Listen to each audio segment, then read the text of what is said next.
notre maître Moussa alayhi salam, le prophète de Allah, Sayyiduna Moussa alayhi salam, lui, il avait vécu à l'époque du grand injuste, un tyran nommé Pharaon, At-Taghiyah. Lui, Pharaon, il prétendait la divinité. Il disait Ana rabbukumul a'la. Il disait c'est moi, votre Seigneur suprême. Il prétendait être Dieu. Que Allah nous préserve d'une telle mécréance. Amin. Allah Ta'ala a ordonné à Moussa alayhi salam de se rendre auprès de Pharaon afin de l'appeler à l'islam. Masha'Allah, si vous vous souvenez, ceux qui suivent, on avait parlé donc de l'histoire du prophète Nouh. On avait parlé de l'arche, comment le prophète Nouh alayhi salam avait construit l'arche, comment il avait organisé à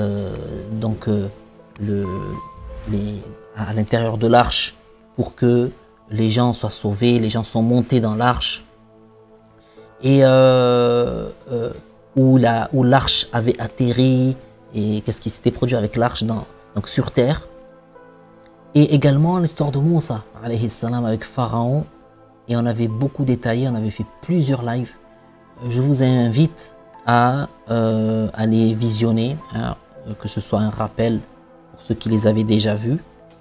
Et voilà, ça peut être utile pour ceux qui ne l'ont pas encore vu. En tout cas, Moussa alayhi salam, Allah lui a ordonné d'aller voir, de se rendre auprès de Pharaon afin de l'appeler à la foi, afin de l'appeler au tawhid, afin de l'appeler à l'islam, de croire que Allah Ta'ala est unique, il n'a pas d'associé, de croire que Allah Ta'ala, il n'a pas de semblable, de ressemblant.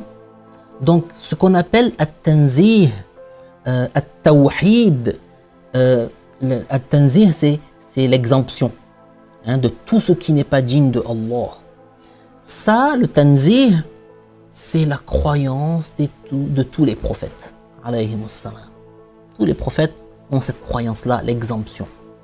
L'exemption de Allah de tout ce qui n'est pas digne de lui.